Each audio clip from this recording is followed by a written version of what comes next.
Hola, ¿el tabaquismo es una adicción? ¿Qué pregunta?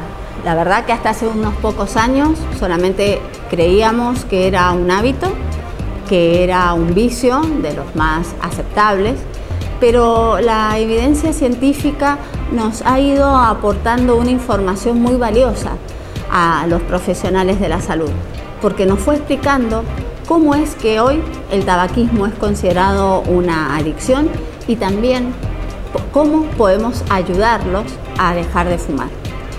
Entonces, si nosotros miramos el humo de tabaco, decimos cómo puede ser que este cilindro de papel, digamos de 10 centímetros de largo, con un filtro, lo empecé a probar a los 13 años, hoy tengo 35, 40 y me es tan difícil dejar de fumar, por más que conozco y tengo mucha información acerca de los daños que produce. Sé que me produce un costo económico alto a final del mes, el olor que tengo, etcétera, y sin embargo no puedo dejar de fumar o hago intentos repetidos y no puedo. Un poco la explicación tiene que ver con esto, que definitivamente la respuesta es que sí, el tabaquismo es una adicción.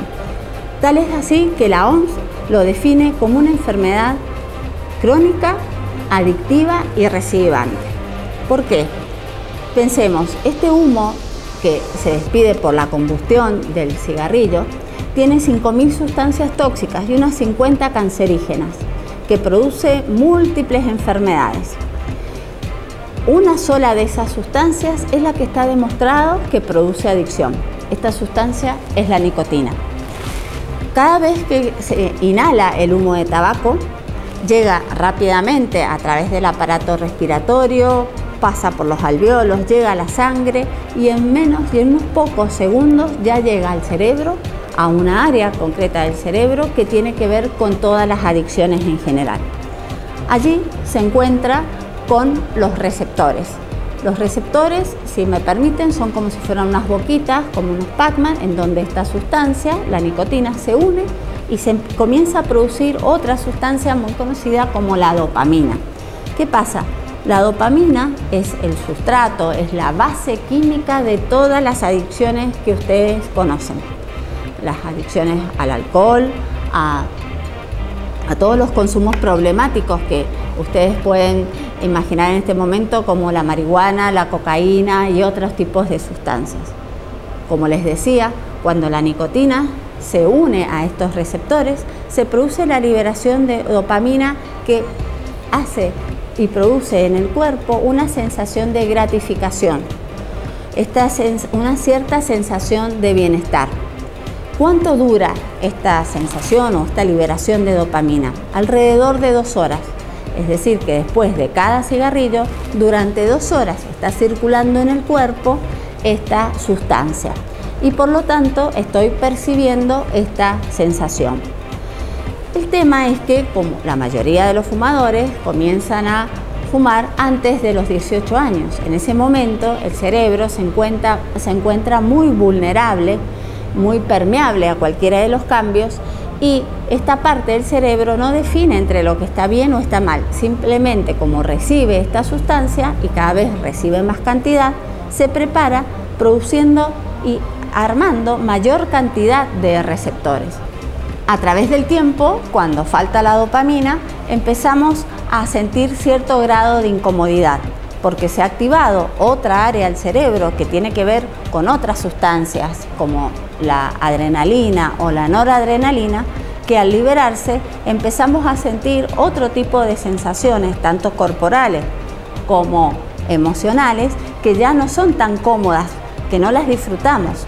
Estos son los famosos síntomas de abstinencia. Empiezo a tener taquicardia, palpitaciones, estoy más irritable, tengo dificultad para concentrarme, empiezo a tener dificultades para dormir. Entonces, estos son los famosos síntomas de abstinencia que dificultan cualquier proyecto o cualquier intento de dejar de fumar. Cuando una persona está transitando los síntomas de abstinencia y fuma un cigarrillo, siente un alivio de todo este conjunto de síntomas desagradables. Entonces está la percepción de que fumar me relaja. En realidad no relaja porque la nicotina es básicamente un estimulante. La percepción es de que relaja porque en realidad lo que está haciendo es aliviando los síntomas de abstinencia. Y esto se va aumentando a lo largo del tiempo, está siendo cada vez más intenso. Y esto es lo que llamamos la adicción o la dependencia física.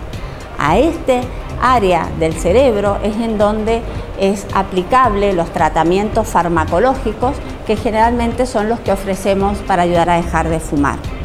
Pero también hay otro aspecto de la adicción, en realidad son tres aspectos. El que comentaba recién, el de la adicción física, pero también hay una dependencia psicológica o emocional y hay una dependencia conductual o social. Vamos a este segundo aspecto que tiene que ver con la dependencia psicológica o emocional. Así como les decía recién, la nicotina es un estimulante, también se ha visto que la nicotina ayuda a regular el estado de ánimo.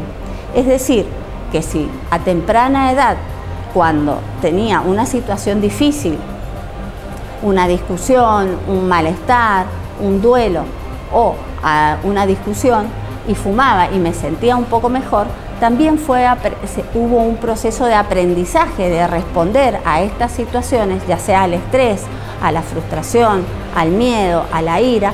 Fumaba y entonces se producía todo esto que les comentaba recién y me sentía un poco mejor. El fumar les permitía atravesar esas situaciones. Tal es así que cuando preguntamos en las consultas y decimos en qué época fumó más, generalmente nos cuentan aquellos momentos de crisis en su vida en donde habitualmente venían fumando 10 cigarrillos y durante un tiempo, ante la pérdida del trabajo, una mudanza, una separación, el fallecimiento de un ser querido, fumaron mucho más.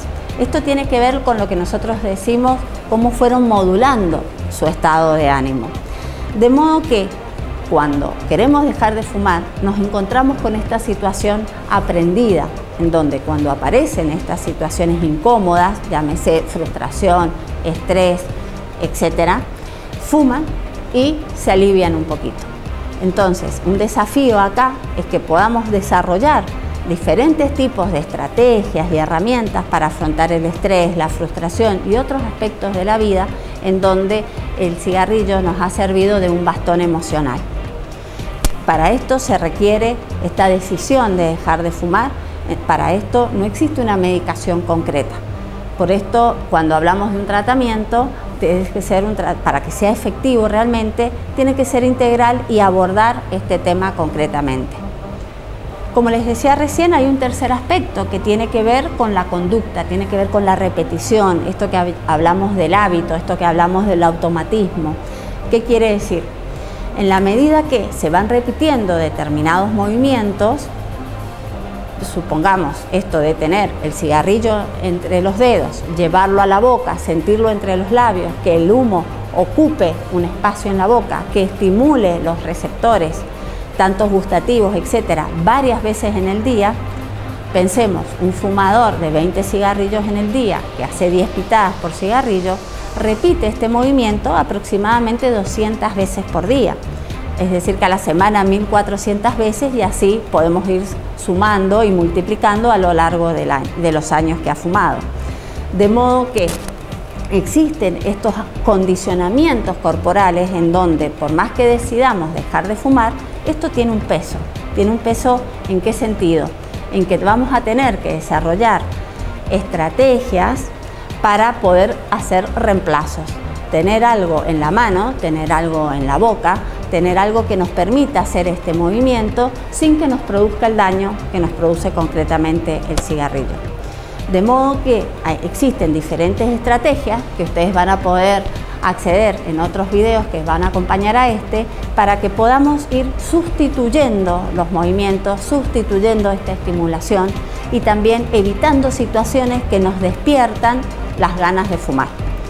Entonces, básicamente, estamos hablando del cigarrillo o del acto, más bien dicho, del acto de fumar que lo ha realizado en forma repetitiva, termina en una adicción. Y esta adicción, si no la superamos o no la encargamos, va a terminar también en una enfermedad a lo largo del tiempo. De modo que Mi invitación es que puedan asumir este desafío de dejar de fumar, compartiendo con ustedes que existe una buena noticia, que es que los tratamientos hoy son efectivos, son seguros, pueden llegar a cada uno de ustedes de la mano de profesionales expertos y que esto es posible, que la sensación de libertad, de bienestar y este proceso de aprendizaje que es dejar de fumar, lo podemos ir consiguiendo en la medida que nos vamos entrenando en nuevas decisiones con respecto al acto de no fumar. Muchas gracias.